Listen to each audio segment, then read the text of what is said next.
The first time I came, we went to Telfair.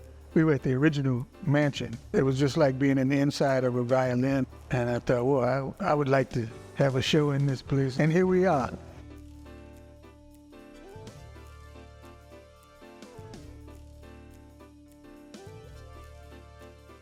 The box camera was my grandmother's, and we called her Muddeer. Her real name was Mildred. So she shot everybody. She must have 50 years of photographs from that camera. So my mother was one day, she's telling me, we're gonna go to the March on Washington. It was a big thing at that time, you know, and she was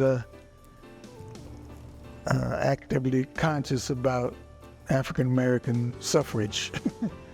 And she said, well, we're gonna go and we're gonna be part of that. And I said, okay, you know, I'll go, you know. So we go, you know, we travel down there. She found somebody with a station wagon. We went down there. We're in the middle of all this, so she's got a camera, but she's not using it. So I always was interested in photography, what the thing was, how it looked, you know, the fact that you could take a picture and send it to the Walgreens and come back with little photographs. So I said, I'm gonna take her camera and I'm gonna shoot.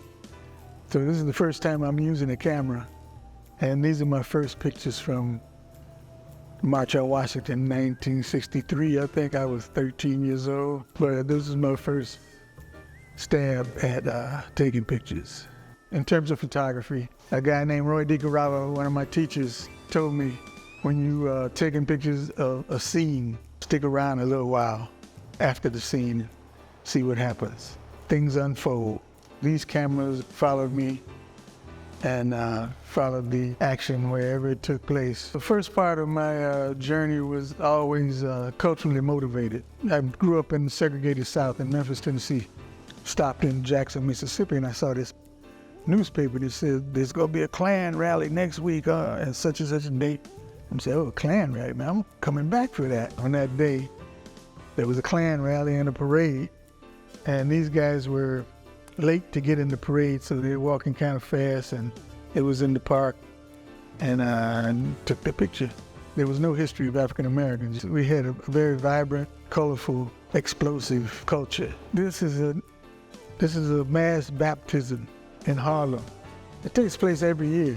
I mean, it looks like it could be in Africa somewhere. I named it after James Weldon Johnson's poem, God's Trombone. It was music, it was everything. You know, we were living in it and we were making it, but we didn't know it was a culture. I'm shooting for Ebony magazine.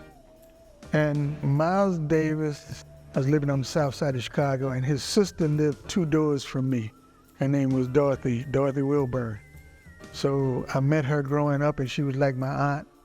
And when I got to the assignment to shoot Miles, when he came back after he had been sick for 5 years or so, he made a comeback in 1981 at A.V. Fisher Hall for Newport in New York. We had all of these photographers shooting him. This was after the concert. So Miles goes and stands up on a piano stool, and that's why he looks elevated, because he was a little cat, you know. He was about as small as Jimmy Heath. Anyway, and he looks kind of Christ-like. And all of these photographers was taking his picture, and they were flashing with their flashes. So I'm saying, well, maybe I can shoot off of their flash and I can get a better picture for me. And that's what I'm doing here. I'm shooting off of somebody else's flash. And it worked. And it was American culture. The root of the American culture is African American. On Easter Sunday, that's when you came out with your best and finest clothes. So I knew that at some point there was going to be a church with ladies with their hats on, their white hats on. So this is in Harlem, and I just stood out in front of the church to see when they came out of the service, if they were going to stand around, and if they had white hats on. Sure enough, they came out, they had their white hats on, and they posed for me. No, they didn't pose for me. I just got that. I took it like that. I did a series called The Radio Players for Life magazine.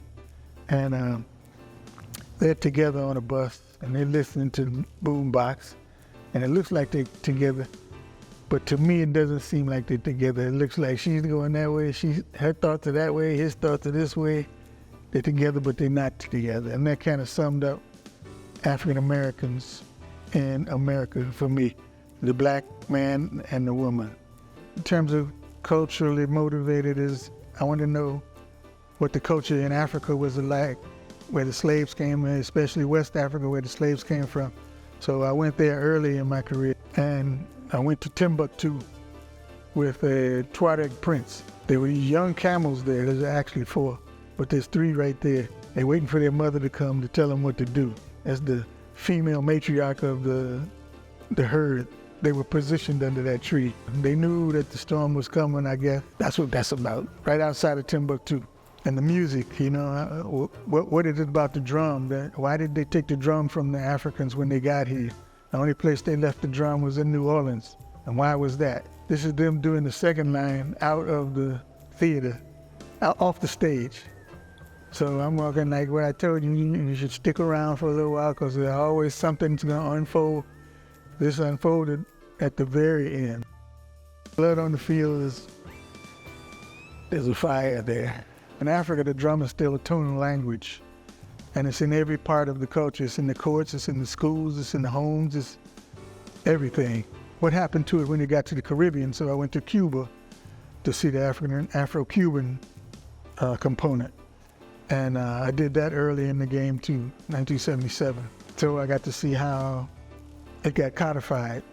And then I wanted to see what happened to it when it got to America. So New Orleans was the place where jazz came from because they didn't take the drum away from the slaves, but you could only go and practice drumming on Sundays, Sunday afternoon after everything is done. Then they danced and they played the drums, and jazz came out of that. This is how it looks to be in the culture. Each person feels differently when they see a particular piece. You bring all your experiences to the piece. I brought all my experiences to the piece.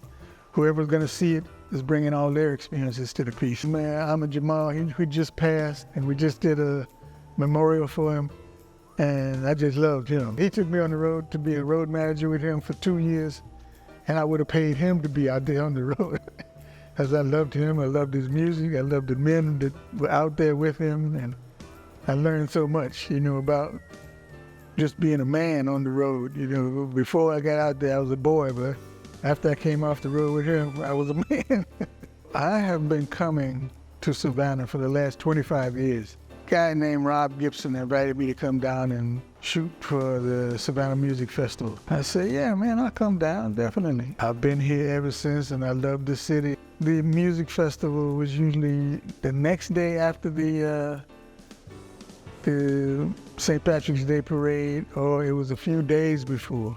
And I would come down so I could shoot the parade too, you know, because all kinds of crazy stuff happens during a parade.